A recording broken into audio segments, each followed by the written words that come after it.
People, if you are watching this video right now, please get your ass out there tomorrow and go vote. It is so fucking important that you guys go vote, because not only like will you make your voice heard, but you will actually be making a fucking difference.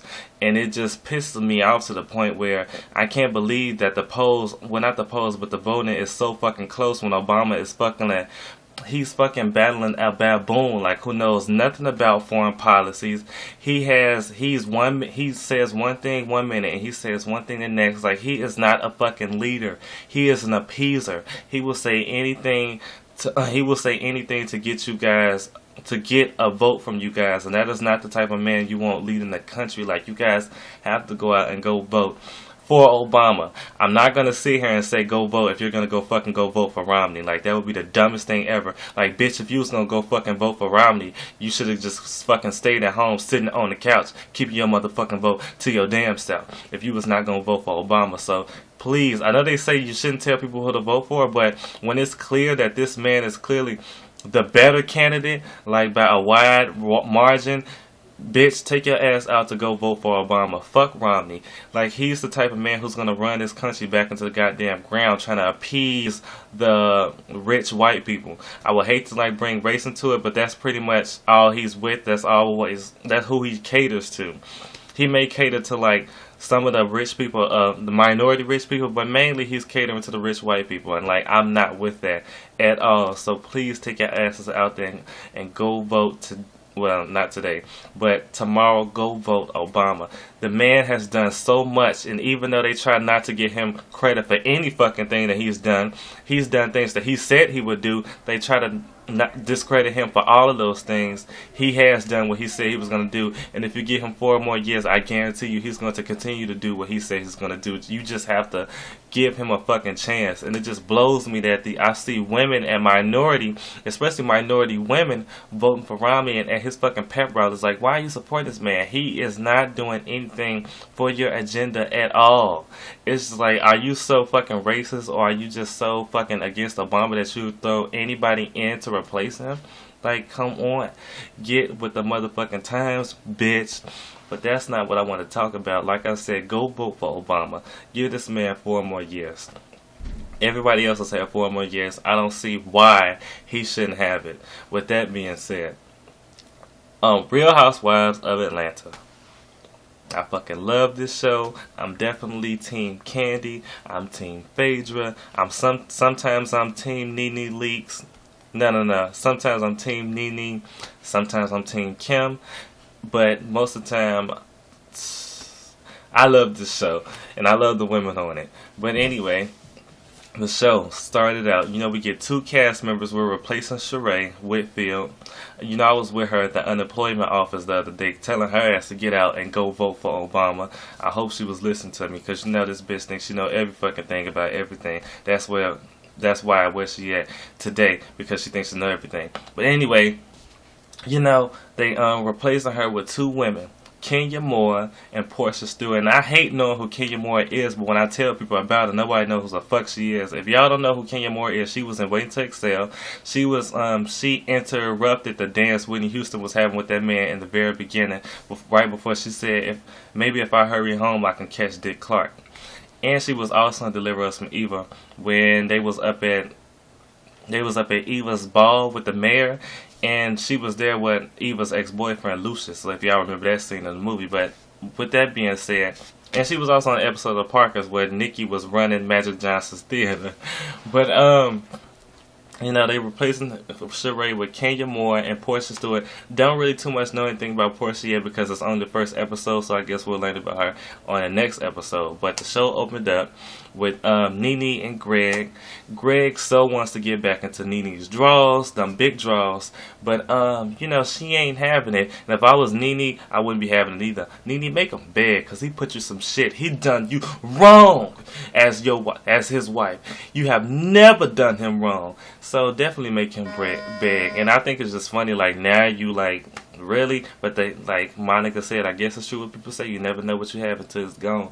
So he's trying to get back with her. She said you need to get your sexy back.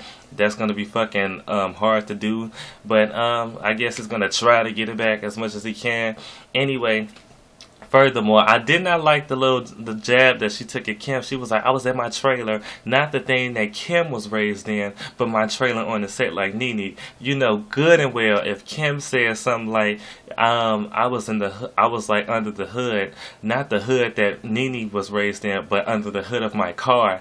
You know, she would have had a fit. Like Nene is the type of person like she can dish it out, but she can't take it. Or maybe she don't want to take it, but she definitely does dish it. And like I'm not with that. It was funny, but don't be doing that. Anyway, I think after Nene, they either went to Candy or they went to Kenya. But Candy was with her new man Todd, and she's very happy. I'm so happy for Candy. Y'all know I love Candy. Definitely Team Candy. And but that was kind of like boring. But I will say Kim fucking hating ass. Kim fucking throws me out because I think it's something about Kim. Like I don't think Kim is racist, but she does have a problem with paying black people back. Like she didn't pay Candy back all her goddamn money, and now this woman Kendra, whose house she's moved in, she didn't even pay it. If y'all watched Don't Be Tardy for the Wedding, it was an issue. It was an issue where she had to pay Kendra back before she went on her honeymoon, but she didn't fucking do it. So now Kendra's probably like, well bitch, I'm fed up with your ass. I'm evicted you out of my goddamn house. And it's like Kim is like maybe a little shady. Like she go out and buy like, I don't even think she had to pay Kendra that much, or maybe it was like $15,000 to $30,000. Bitch, you go out and you spend all this goddamn money on a new car and dresses and shit, but you can't pay this woman back who decorated your dream house for you. What kind of shit is that? Like I say, she may have a thing with paying back black people. But with that said, she went over to Candy's house and was just fucking hating. Like, bitch, don't be fucking hating on Candy because she paid for the dream house that she's living in while you getting evicted out of yours. Like, that don't make no fucking sense. And if it was you, I would have just fucking paid Kendra because you just had a baby. Now you own baby number 2. Now you got to get up and move all over again. Like, who wants to go through all that stress, especially when you said that's your dream home? Kim, shame on you. It's all your goddamn fault. You was fucking hating on Candy. And Candy, you really didn't even have to say too much because look at where you at, look at where she at, and look at where she wants to be, where you're at. Furthermore, Phaedra, she wants to expand her funeral business by burying dead pets. And I kind of understand what she feels like because like when I get a pet, and like whether it's a dog or it's a cat, I'm gonna want to bury it. Like I'm not just gonna be ghetto, put them up in a garbage bag and throw them the fuck away. No, I'm gonna bury them, and I'm gonna bury them like if I can get like a dog casket or a cat casket, I would want to do it that way. Like just show some type of respect for like something that's been a part of your family for like countless years, something that you've grown to love and cherish since the day you brought it home to the day it passed. So I kind of see what she's doing, and really she's just trying to get some motherfucking money, and she knows what the fuck she's doing by talking to that veterinarian. Because really burying animals, that's something really some white people would take. And when you see the clip in the trailer, who was at the funeral? White people. But I would do it too. But with that being said, you know she's trying to expand her business, and you know, go ahead, Phaedra, get to that motherfucking money. But anyway, Kenya, they was introducing Kenya, and she was talking about how she wants to have a man and all this kind of stuff, and she's competitive. She was the second African American woman to win Miss USA, with Vanessa L. Williams being the first. And I thought she was very beautiful, but you can see she said she's very competitive and she likes to have things her way, which completely explains why she has no fucking man. Because when you have a woman like that who used to having things her way and she gets whatever she wants when she wants it, and she wants whatever she wants when she wants it, ain't no man finna be dealing with that shit. That's why the dude that she was dating or talking to, whatever the case might be, he ain't even look like no real man. He looked like a wife. And Kenya don't want a wife. Now she wants a man, a husband, who's going to put a ring on it and get her pregnant. And she was talking to Lawrence. I guess since Sheree off the show, Lawrence wants to be Kenya's best friend now. I don't know how that's going to go. Draw your own conclusions. But I really can't remember what else was going on with her, because it was kind of fucking boring. But fast forward. Cynthia, Leon, and Peter. Cynthia was saying, you know, I want Noelle homeschool. Why? homeschooling definitely takes away a child's social skills with other people. Like Leon was right, it'll teach her how to be around other kids. And she was saying Noelle wants to be homeschooled. He was like, no, she doesn't. So when they called Noelle, she didn't even want to be homeschooled. She wanted to be in school. Especially like this is the year before she goes to high school. Cynthia, she ain't gonna want to be around your boring ass all fucking day. Like, I can't even imagine the thought of me being homeschooled by either one of my parents. Oh, hell no. Nah. Bitch, going to school is getting a break from your fucking ass. Like, hell no. Nah. Anyway, so they, they were going back and forth. Peter, like, he kind of threw me off because he was, like, yelling, like, about whether the fuck she could. Like, bitch, calm your old ass down before you get high blood pressure and she had to take your ass to the hospital. Because it was just, like, unnecessary for him to be trying to pop off about some fucking food. With that being said, they had that little thing with the kid. Blah, blah, blah, blah, blah. What else am I missing? I know Nene met up with that guy who, I guess he trying to get her on a new show. That's all I can remember. But it was the climax of the episode was when Kenya kind of went at it with Cynthia. So Cynthia was hosting an audition for Jet Magazine's Beauty of the Week at the Bailey Modeling Agency or Bailey Agency, and she invited Kenya to come along and be a judge. And I kind of understand why she invited her, because Kenya has been on a lot of she has been on the cover of a lot of magazines, and especially when it pertains to bathing suits. And I think she has some type of expertise when it comes to having a look like what these people look for. But judging by the magazines that this bitch been on, like they ain't looking for much. But so the women, they modeling, whatever the case might be.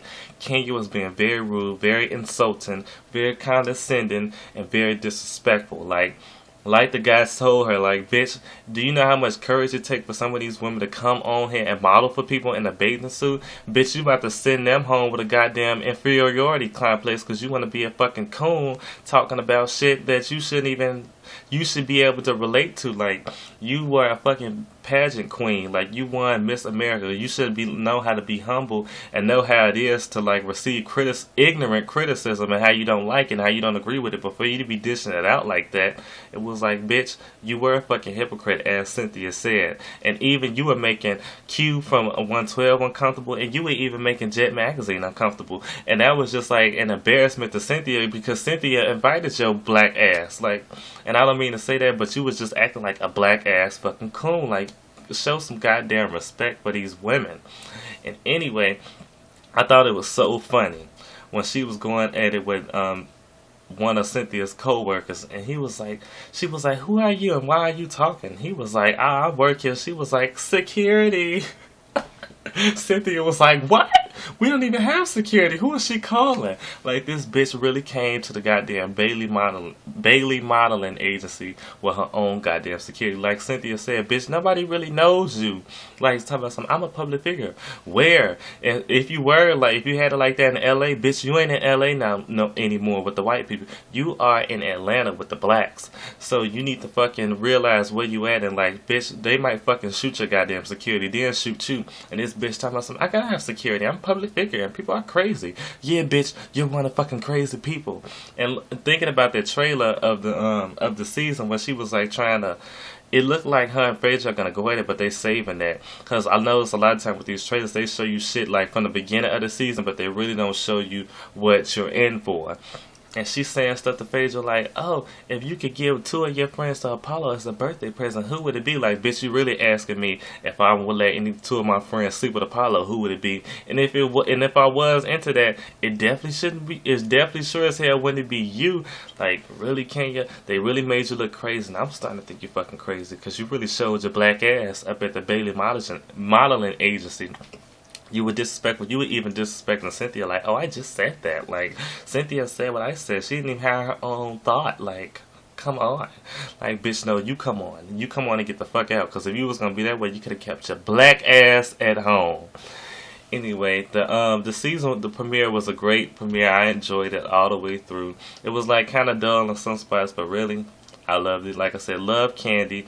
Cynthia, I definitely appreciate you gaining a backbone, because you know you probably caught a lot of flack for not having a backbone, then trying to magically have one at the reunion when Marlo and Nene was there on your side. So I'm glad that you're having a backbone, especially with Kenya, because like she deserves everything that you give her. Anyway, like I said, I like Cynthia, I like Candy, Phaedra, I like Nene, but I don't agree with her most of the time. I don't like Kenya. Kim, I like her. I think she's funny, but she's very fucking ignorant. I hope like she really gets a wake up call this season. Portia, we have yet to see what she's gonna bring to the table, but I did enjoy it. So y'all tell me what y'all think. Follow me on Twitter at VicChambliss, VicChambliss. Y'all have just wrote the magic. Peace.